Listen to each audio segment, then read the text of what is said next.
Utah is consistently ranked as one of the driest states in the nation. According to weather data from the National Oceanic and Atmospheric Administration, our state only receives about 12.2 inches of precipitation every year, putting us near the bottom of the list when it comes to annual statewide averages. The trend of drier and hotter will only continue as we look into the future, according to many experts. All of this information seems pretty counterintuitive, as we've spent the last 6 months with above average snowpacks and precipitation averages all over the state. In fact, the latest report to come from the National Resources Conservation Service, which was released in May, shows that the state is at 143% of its normal snowpack and 127% of its average precipitation, and that's just for the month of May. It has been a wet winter and spring, to say the least. So, where is all this snow and rain coming from? Well, many have pointed the finger towards the state's Division of Water Resources cloud seeding program as one of the main contributors. Cloud seeding, which is a practice often confused with conspiracy theories like chemtrails, has been inconspicuously in effect in the state since the 1970s. Let's learn a little bit more from Jake Sarago,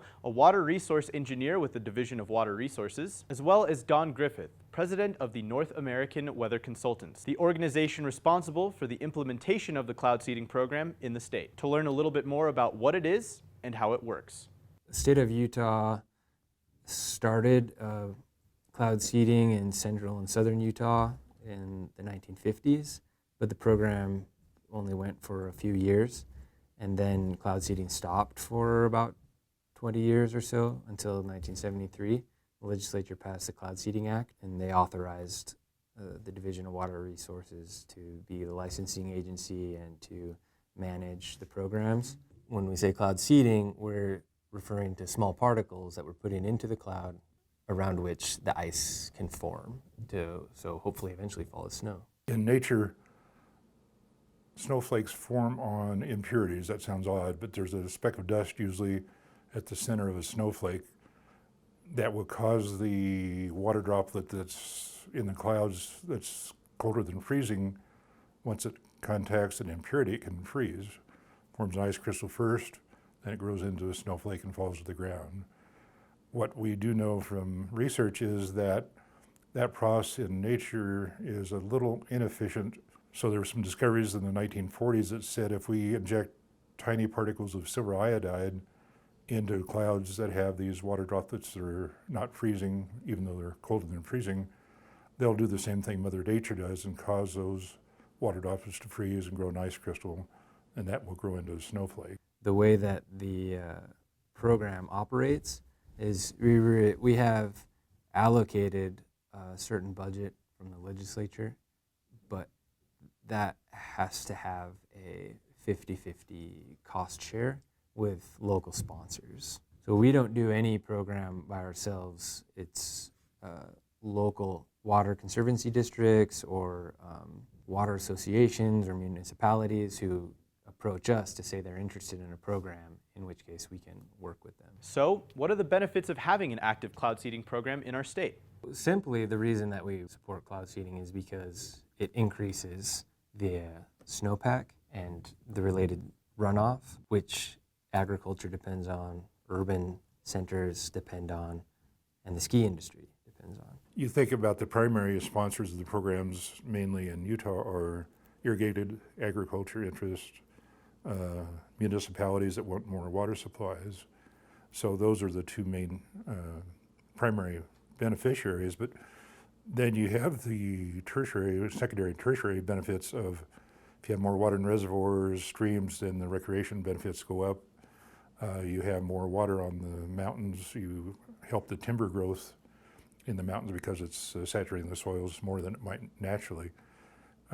So there's ski area industry impacts. You can think of a lot of different potential impacts beyond just the primary sponsors. One of the main concerns around cloud seeding is the environmental impacts caused by the practice. How does the silver iodide or silver nitrate affect existing fragile ecosystems? And more importantly, how does it affect the general health of the state? Environmental concerns are really important.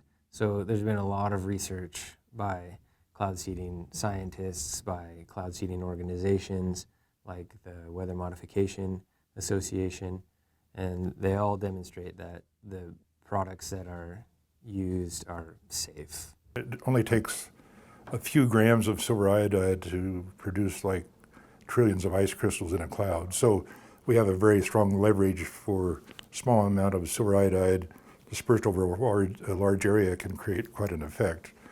So they've been environmental studies dating back to the 1940s, 50s, well, actually more 60s, 70s, that have looked at silver iodide in detail, and they've basically said there'll be no significant impacts from that on the public health because it's like 2 or 3 orders of magnitude below any standards. The silver iodide is very insoluble in water. So even though it's forming the nucleus to form an ice crystal, it doesn't get involved in that snowflake when it melts. There are 6 active cloud seeding programs in the state, stretching down from southwestern Utah all the way up to Logan and Box Elder areas. Park City and Summit County currently does not have an active program, but there have been efforts in the Camas and Heber areas for at least 25 years. Although the state and its experts argue that the program is beneficial as a whole and it doesn't have any major environmental or health impacts, many still doubt the effectiveness of the program. Brian McInerney, a hydrologist with the National Weather Service, says that the science behind it is actually pretty shaky. There's been no published science in an accredited journal that indicates that cloud seeding does enhance precipitation patterns and puts down more snow or rain in a selected area. I think that fact alone is one of suspicion as to whether this is a science or a program that actually works to enhance the precipitation. You know, when you see this, people saying this science works, well, who are you with and where does this come from? And then really, if you're going to take the objective view, look at the published research on this. And if it worked, there would be all sorts of publications on this, and there would be all sorts of additional science. But like I said, the National Science Foundation did a study on this and found no statistical analysis that it even works. The reason why we're in such great shape, water-wise and snowpack-wise, was a definite change in the overall weather pattern over the western U.S. High pressure moved out. It was non-existent really from about October, and that opened the door for storms coming off the Pacific. We had several atmospheric rivers that came through, which just nailed western U.S., California, Utah, on a big scale. We're talking western U.S. synoptic scale storms. So I think the idea that we did a little cloud seeding and that's the result of what we're seeing is folly. I think we are drying right now due to climate change. That's only going to continue throughout the desert Southwest and really the western U.S. By 2100, the western U.S. is going to dry out significantly, according to the published research by NASA. That alone should tell us we need to change how we're doing business with water management, how we use water, what's the best way, because it is getting dry and it will become much drier by 2100. Hotter and drier is our future. It's hard to know how effective the program actually is. But one thing is for certain. Hotter temperatures and longer droughts are in store for Utah's future. And we have to come up with some pretty clever ways to mitigate those problems. Cloud seeding can be used as a means to achieve those ends, but at what cost? As taxpayers, should we invest in a program that could have major economic benefits to the state in terms of tourism and recreation? Or should we be concerned with altering the natural state of our weather and the environmental and ethical concerns that go along with that decision? Thank you very much for tuning in to today's episode of Political Peaks. If you want more information or to look at the data regarding the state's cloud seeding program, you can head over to water.utah.gov and search cloud seeding. As always, hop on social media and follow us under the username @ParkCityTV, and keep it tuned to parkcity.tv over the course of the next week for more great content from Peak Bites. I'll have a new episode of Political Peaks coming to you next Sunday. See you guys next week.